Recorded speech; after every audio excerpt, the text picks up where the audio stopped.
Berdoa semalam-malaman seperti yang kita lakukan sepanjang malam ini, jadi tidak salah kita meneladan kepada Tuhan Yesus ya. Yesus menaikkan doa atau berdoa semalam-malaman untuk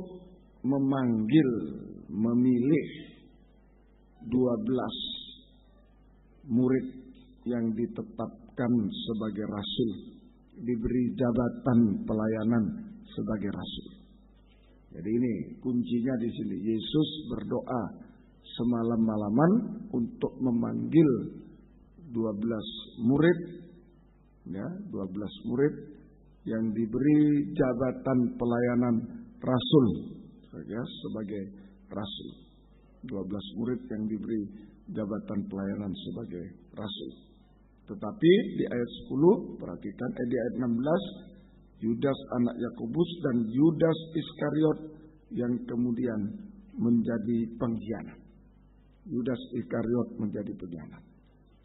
Jadi Yesus memanggil 12 murid, diberi jabatan rasul, ditetapkan menjadi rasul, diberi jabatan pelayan rasul, tetapi satu orang, Yudas, menjadi pengkhianat dan binasa untuk selama-lamanya.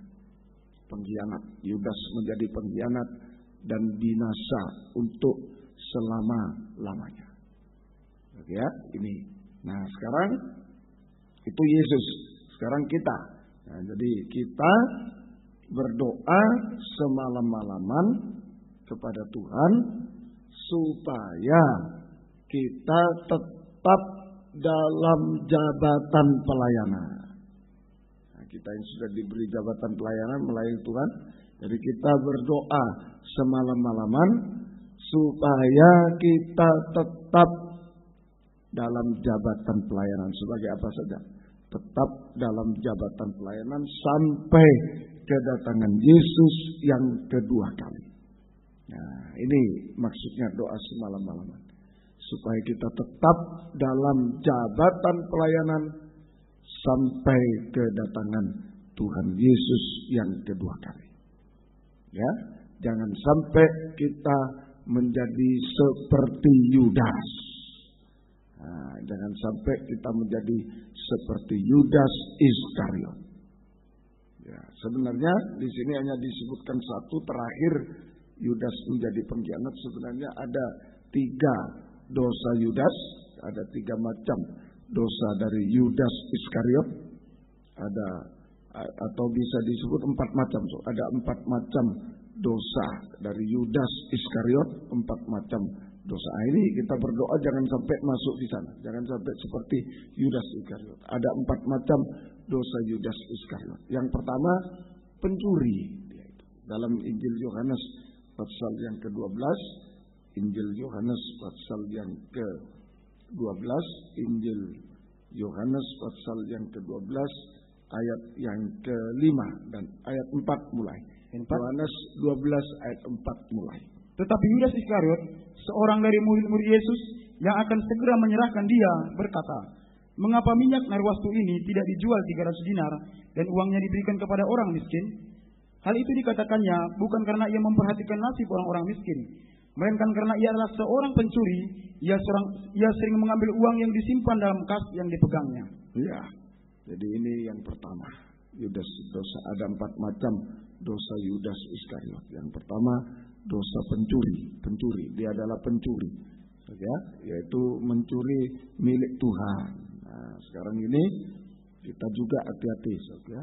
Ini Yudas pencuri nomor 1, sama dengan mencuri, yaitu mencuri milik Tuhan dulu, uang, mencuri uang yang disimpan dalam kas, ya, uang Tuhan, uang milik Tuhan yang disimpan dalam kas yang dipegang Yudas itu dicuri. Sekarang ini menunjuk banyak mencuri perpuluhan dan persembahan khusus yang adalah milik Tuhan.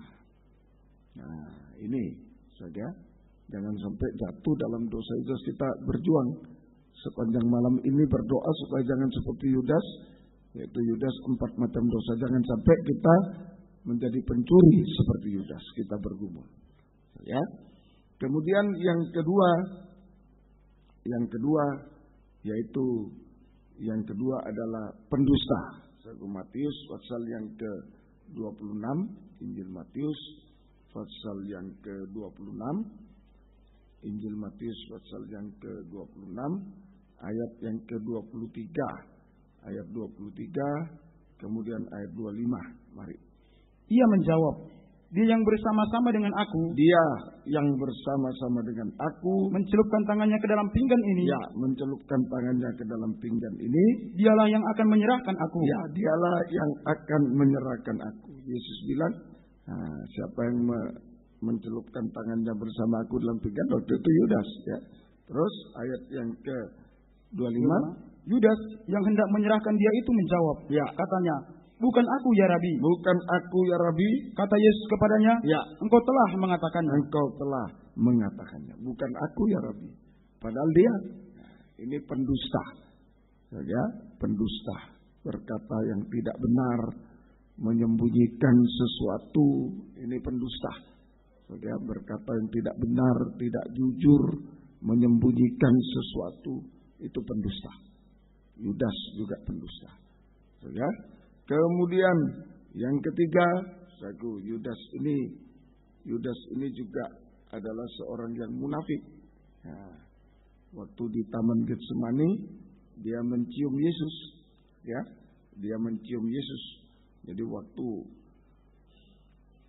orang-orang yang menangkap Yesus datang, orang-orang yang menangkap Yesus datang itu,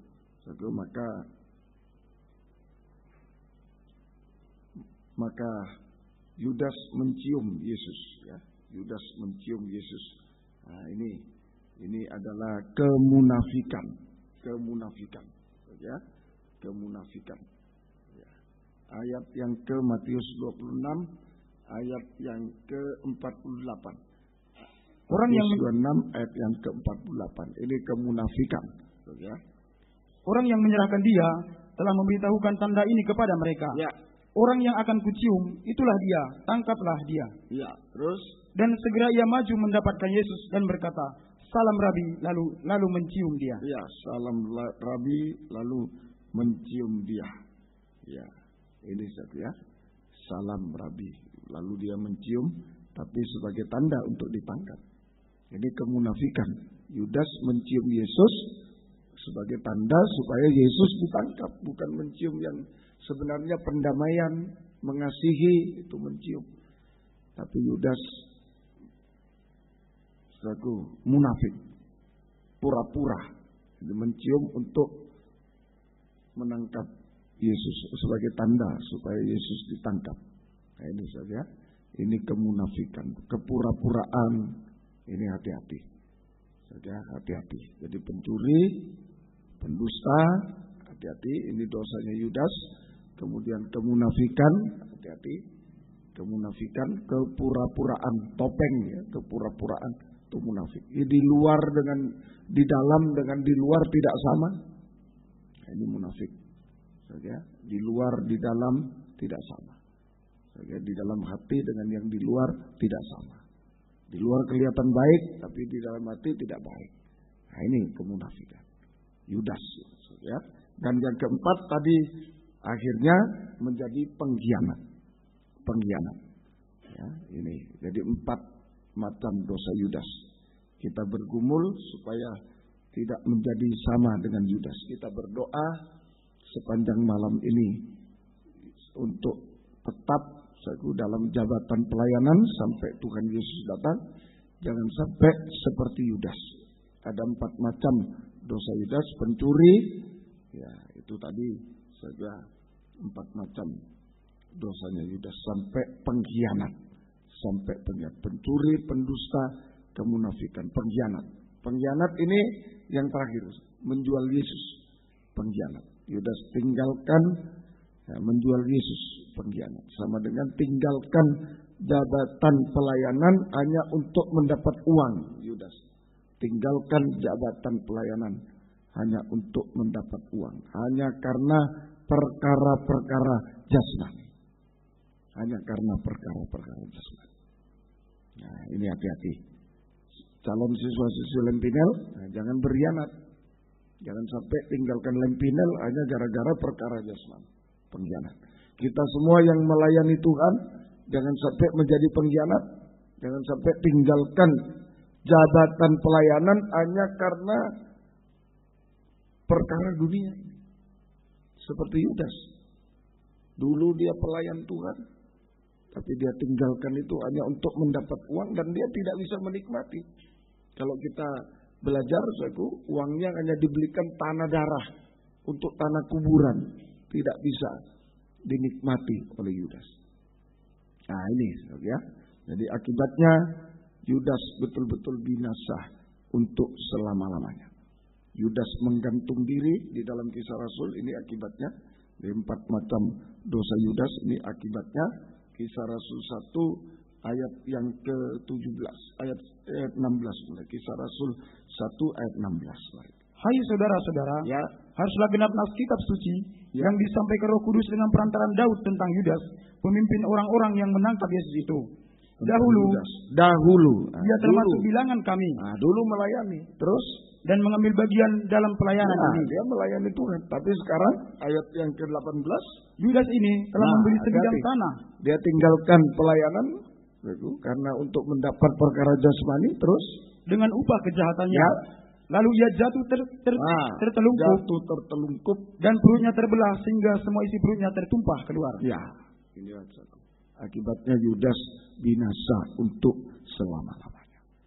Yudas binasa untuk selama-lamanya. Saja. Nah, sekarang mengapa Yudas ini sampai menjadi pengkhianat? Saja. Mengapa Yudas sampai menjadi pencuri, sampai pengkhianat, melakukan 4 macam dosa sampai berkhianat? Jawabannya sebab hati Yudas penuh dengan keinginan jahat, keinginan akan uang dan najis. Tidak ada kasih Allah, kosong dari kasih Allah. Mengapa Yudas menjadi pencuri sampai mengkhianati Tuhan Yesus? Menjadi pencuri, pendusta, dari itu saja, munafik sampai mengkhianati Tuhan Yesus. Sebab hati Yudas penuh berisi dengan keinginan jahat dan keinginan najis.